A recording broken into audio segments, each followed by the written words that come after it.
ದೇಶಕ್ಕೆ ಯೋಧ, ನಾಡಿಗೆ ರೈತ, ಬಾಳಿಗೆ ಗುರು ಒಬ್ಬ ತಾನೆ.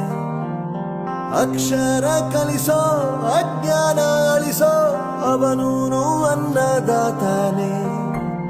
ತಪ್ಪು ಸರಿಯ ತಿದ್ದಿ ತಿಳಿ ಹೇಳಿ ಸಮಬುದ್ಧಿ, ನಮ್ಮ ಚಿತ್ತ ಶುದ್ಧಿಯಾಗೋ ಹಾದಿ.